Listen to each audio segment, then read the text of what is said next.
When I survived, this doctor began to stalk me relentlessly. I had bomb-proof locks and alarms put on all my doors, but somehow he was able to get in, and he dumped Roundup in my water treatment tank. My kidneys burned for days before I discovered what he did. My DVR was wired as a receiver for 16 different audio inputs. He had bugged my house with cameras and mics. These men he hired were sloppy, and I would find glue on my piano and all kinds of things around my house. And when I was working on my movie, I would hear these different tones or the sound like a snapping of a finger. When I came to, a Vietnam vet was lying on the shoreline where we were traded. This doctor is into mind control and hypnosis. He's brilliant, but he's crazy. And his services were prized by those who wanted to eliminate any person who presented a threat to their interests. And every time I heard the snapping of a finger, I would relive the traumatic experience that I was describing. He's a very sick man. When I contacted another locksmith and asked him how this man was able to get into my house, he asked if there were 2 screws in the cup holder for the deadbolt to my door. The installer had placed those screws there when he installed the locks. This new locksmith explained that those 2 screws kept the deadbolt from extending all the way, and the door never really locked. All he needed was a screwdriver to push back that deadbolt, and he was in. By placing a large magnet next to the magnetic door contact, he could open the door and the alarm never even went off.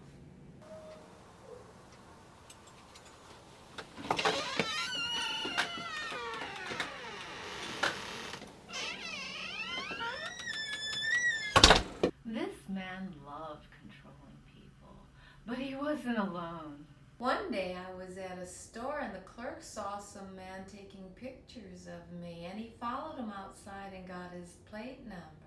And when I contacted the local police, they refused to identify who this person was. Luckily, I was able to look up the plate number online, and it turned out he was a retired cop acting as a private investigator.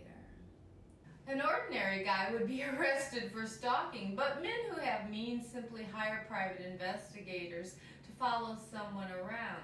They have attorneys on staff, so if anyone objects, they simply claim attorney-client privilege and get away with it. This PI used a UFED device to clone my phones and track my location. About 15 years ago, certain companies began to develop these devices called a universal forensic extraction device.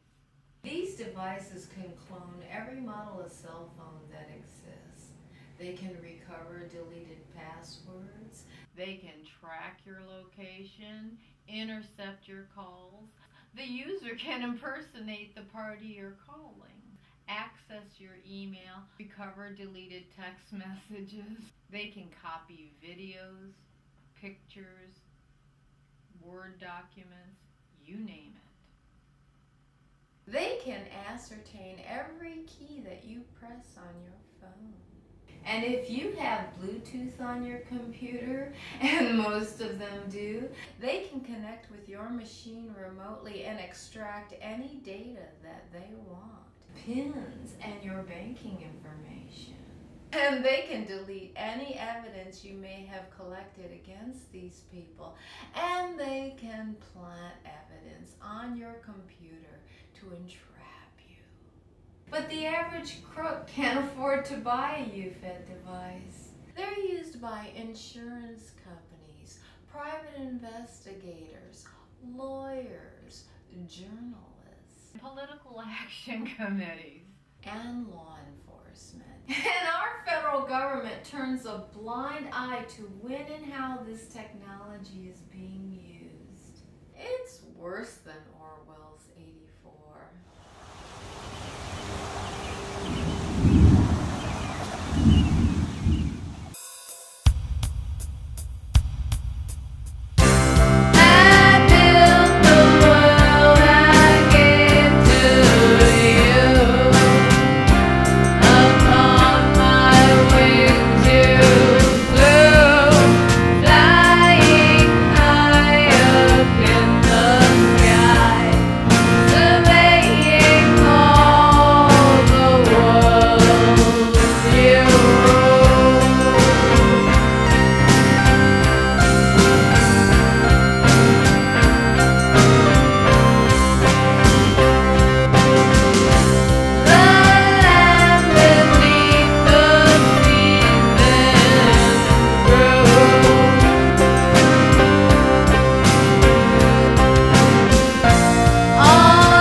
was so bad, I decided to put my house up for sale, and when I contacted a local realtor, I made the mistake of telling her that I was being stalked by this doctor. And almost immediately, this small group of people decided to get in on the stalking with the goal of forcing me to sell my house at a loss. Taped balls were thrown into my yard. This taped ball is filled with tightly wound paper towels, and it smells like roast beef. And if my dog had eaten it, he would have needed surgery for an abdominal obstruction. This seashell was placed in my yard. This seashell was covered with meat, and it's sharpened like a razor. And if my dogs had eaten it, they would have been sliced up on the inside. Look how sharp that is. It's like a knife. Feces was smeared on my gate in my mailbox. My house sits more than 300 feet from the neighbors on either side and 500 feet from the road. And these people would come down my neighbor's driveway and park adjacent to my house, shining their car lights into my bedroom windows at 2 and 3 o'clock in the morning, keeping me awake. They thought this was so funny. When the ground was soft, people would drive all through my yard, leaving ruts hundreds of feet long, and it would cost hundreds of dollars to repair every time they did it. And they weren't even shy about hiding that they did it. The day these ruts were made, my neighbor parked his truck right out at the road with his tires still covered in mud. There's my gate, and here's his muddy truck, still covered in mud.